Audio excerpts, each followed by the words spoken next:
Do you feel made for something great, but live paralyzed? Dream big but your reality is stuck in neutral?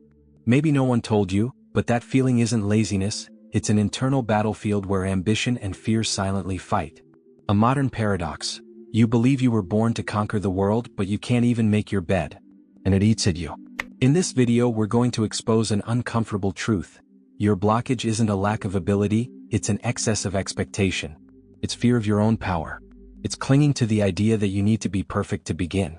But what if what's holding you back isn't your weakness, but your misdirected greatness?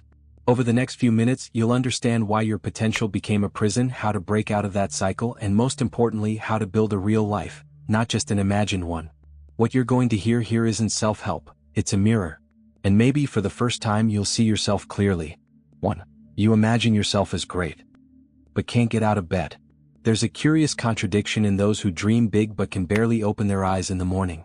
The mind travels to extraordinary places, imagines grand achievements, envisions futures worthy of biographies, but the body remains inert, glued to the mattress as if carrying its own weight were a Herculean effort.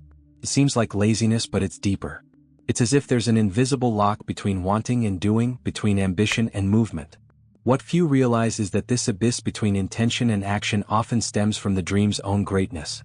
When you idealize a gigantic future, every small step feels pointless, and as a result, you freeze. It's like someone who wants to cross the ocean but scoffs at learning how to swim. The dream is so much bigger than reality that living in the present feels like a waste of time. There's also a silent guilt. You feel bad for not acting but don't understand why you're stuck. It's an existential conflict between what you feel you were born to be and what you actually are right now. This constant tension drains your energy before the day even begins. The mind wants to run, but the soul trips over its own fears. And maybe the cruelest part of all this is the internal comparison. Because you see yourself as someone destined for something immense, and that only makes your stagnation more painful. Not getting out of bed isn't just laziness. It's a symptom of a dream so big it's become a burden. And no one runs when they're sinking. 2. Ambition became fantasy. You live in the almost. There are those who live eternally in draft mode. The mind buzzes with ideas, strategies, visions of success. But everything remains locked in the field of intentions. You often find yourself saying, I just need to start, any minute now, I know what to do. And you do. The plan is mapped out, but it's just a plan. It never steps into the real world. It lives and dies inside you. This almost disguises itself as movement, but it's paralysis. It looks like preparation, but it's postponement. It's the almost there syndrome. You're always about to change everything but never change anything. And over time, this silent repetition turns into deep anguish. Because you begin to realize the problem isn't a lack of ideas. It's a lack of execution. And that hurts. There's a kind of suffering that almost no one recognizes. The pain of someone with potential who never materializes it. It's a silent pain because it's hard to explain. In others' eyes, everything's fine. But inside, there's a muffled scream. You feel like you're living below your own capacity, and each passing day reinforces that feeling. Time goes on and the almost stays. Untouched. Untouchable. Living only in the mental realm is a kind of prison with a view of paradise. You can see what could be but can't reach it. And that's no longer a dream, it's fantasy. A dream demands effort. Fantasy only requires escape. And maybe you need to ask yourself, when did you stop building? And start just imagining? 3. The fear of trying and finding out you're not good enough. There's a kind of fear that doesn't scream, it whispers silently every time you think about acting. What if I'm not good enough? That question, seemingly innocent, paralyzes more than any external obstacle. Because deep down it's not failure that scares you most. It's the possibility of confirming what you fear about yourself. It's the fear of looking at your own limit and discovering it's real. Often, the laziness we feel is just an elegant disguise for the terror of truly testing ourselves. Because as long as you don't try, you can still believe you're capable. It's a comfortable illusion. You protect yourself from failure, but in exchange, you also distance yourself from any chance of success. It's an unconscious pact between safety and stagnation. And over time, that protection becomes a prison. This fear doesn't present itself as panic, but as apathy. As a constant urge to delay. As a chronic boredom with anything that requires effort. You convince yourself that you're tired, unmotivated, out of energy. When in fact, you're just defending yourself from a painful possibility, failure. And that traps you in the most dangerous of places, the one where nothing happens. But here's the paradox. You're already living the frustration you fear so much. By avoiding failure, you create it. By avoiding discovering your limitations, you condemn yourself to never evolve. Courage isn't about being sure things will work out, it's about acting even with the possibility that they won't. Because only then do you discover, it's not about being perfect but about being true to yourself. 4. The invisible dependency on motivation. There's a seductive myth that says you need to feel like it in order to act. And that's how many people spend their lives waiting for something that never comes. You find yourself saying, when I feel ready, I'll do it, at the right time I'll start. And while that right time doesn't arrive, the days go by, the plans stall, and time that doesn't come back slips away in silence. The truth is harsh but liberating. Motivation isn't the entry point. It's the result. Waiting for it is like waiting for water to boil without turning on the stove. The beginning is almost always lukewarm, uncomfortable, dull. There's no magic. Energy comes later, once movement has begun. Internal drive doesn't precede action, it is forged by it. This is where many give up. Because the beginning is boring. It's repetitive. It seems pointless. And no one prepares you for how lonely this process can be. No one is going to show up to cheer you on. There won't be an inspiring soundtrack. It will be just you. And the discomfort of starting something that has no shape or reward yet. And that requires emotional maturity. If there's one secret that separates those who achieve from those who only wish, it's this. The doers understand that desire is volatile, but commitment is solid. You don't need motivation to act. You just need a decision. Because waiting for the will is choosing, even without realizing, the fastest path to regret. 5. Self-sabotage looks like procrastination. Procrastination is often seen as disorganization or lack of focus. But in many cases, it's a sophisticated defense against something deeper. The fear of achieving. It's paradoxical but real. The more something matters to you, the harder it is to start. Because deep down, achieving is dangerous. Achieving transforms. And transformation is scary. There's a silent belief inside many of us that if we succeed, we'll lose something. It might be the identity of someone who's still on the way. It might be the familiar routine, the fragile connections that depend on your stagnation. Or simply the fear of taking responsibility for your own success. Because once you make it, there are no more excuses. The mind then begins to work against you. It invents side tasks, adds complexity to the plan, gets lost in details. All to avoid confronting real movement. You say you're waiting for the ideal moment, but in truth, you're postponing the inevitable. And that active waiting is what we call self-sabotage, when you, afraid of losing control, pull your own brake. The cruelest part is that this isn't laziness, it's misdirected intelligence. It's your mind trying to protect you from imaginary pain. But by avoiding pain, you also avoid life. And so you live in limbo, neither failing nor succeeding. Just resisting. And maybe it's time to accept that growing hurts, but stagnating suffocates. And you already know that. 6. You get distracted because you can't stand facing yourself. We live in a world where distraction is celebrated. But behind the addiction to notifications, short videos, and endless stimuli, there's a truth few are willing to face. It's much easier to get lost out there than to find yourself in here. Silence is uncomfortable because it forces you to listen. And often what you hear isn't pretty. It's messy, painful, real. Social media, videos, open tabs in the browser, all of that isn't just pastime. They're shields. Walls built against your own consciousness. When you stop, it speaks. And when it speaks, you notice things you'd rather ignore. Regrets, stifled desires, old fears. Running away becomes routine, and that routine turns into a distracted identity. Little by little, you stop knowing who you are without the world's interference. Your choices become automatic reactions. Your focus dissolves. Your time slips away. And worst of all, you begin to get used to that disconnection. You start believing this occupied emptiness is normal. But it's not. It's emotional anesthesia. It's a form of escape with an expiration date. Reconnecting takes courage.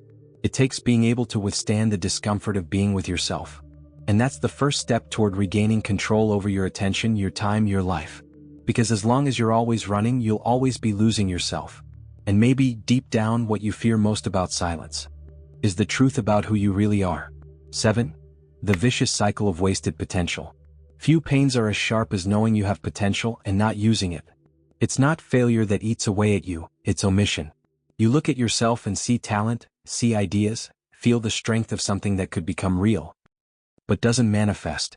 And over time, that absence becomes anguish. An anguish that renews itself every day that nothing changes. Self-awareness, when not followed by action, becomes torture. You pressure yourself because you know you could be somewhere else. But you also sabotage yourself as if trying to prove that failure is already guaranteed. It's a contradictory dance between wanting a lot and doing little. Between seeing the whole staircase and refusing the first step. Not out of incapacity but out of fear of what comes next. This cycle feeds on its own delay. The more you postpone, the harder it seems to start again. Time passes and you begin to build a narrative that maybe it wasn't meant for you. That, if it were meant to happen, it would have already. But that's a lie. What's missing isn't luck, it's consistency. Not genius but decision. And you know that even if you avoid admitting it. The real turning point lies in breaking the silent pact with inertia. Because even though failing is painful, not trying is a slow-acting poison. And over the years, you realize that time doesn't forgive those who insist on hiding. The greatest regret isn't making mistakes. It's having left your own story in draft mode. 8. The truth no one told you, you don't need to feel like it. We live under the illusion that we need to be inspired to act. As if willpower were a magical entity that visits at the right time. But that's a trap. The reality is that desire usually comes after action, not before. You start out of obligation, discomfort, even anger. And only then realize how much you needed it.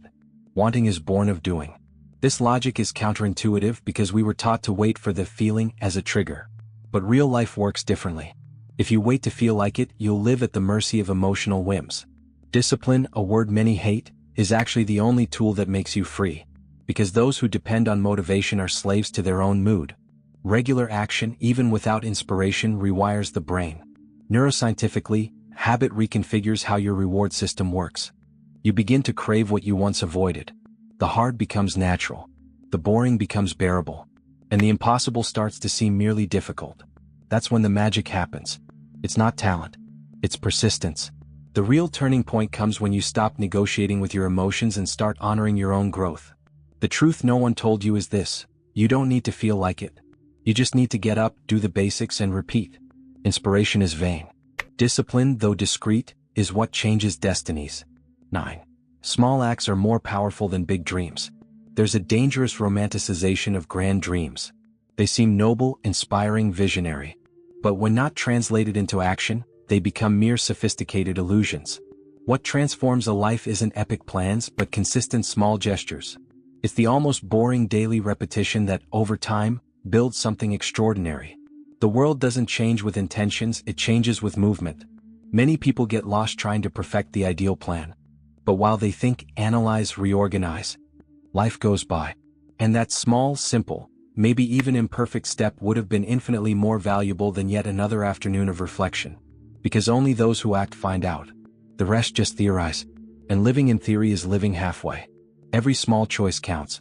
Getting out of bed when you don't want to. Writing a single line without inspiration. Saying no to distractions. These actions, so trivial, are silent revolutions. Because they break the stagnation cycle. They declare, I'm in motion even if no one sees it. And that movement, small today, creates positive momentum for tomorrow. You don't need to change everything. You just need to do something now. Because it's in the doing that you transform. The mind can dream but the body gets things done. And every act, no matter how small, is a vote of confidence in who you can become. Greatness isn't a leap. It's a sum of simple steps that didn't stop halfway. 10. Stop waiting for a better version of yourself. There's a persistent fantasy that one day you'll be the ideal version of yourself. More disciplined, more confident, more productive. And only then, when that version finally exists, you'll do all the things you've always wanted to. But that day never comes. Because that ideal version is a mirage. It always takes a step back. Meanwhile, your real life is on pause. The truth is uncomfortable. The only version of you capable of changing anything is this one. With all its flaws, doubts, and fluctuations. Waiting to be better before acting is like waiting to learn how to swim without getting in the water. It's the ego's trick to avoid the discomfort of imperfection. But time doesn't stop and it doesn't always forgive. Action is what transforms you into who you want to be.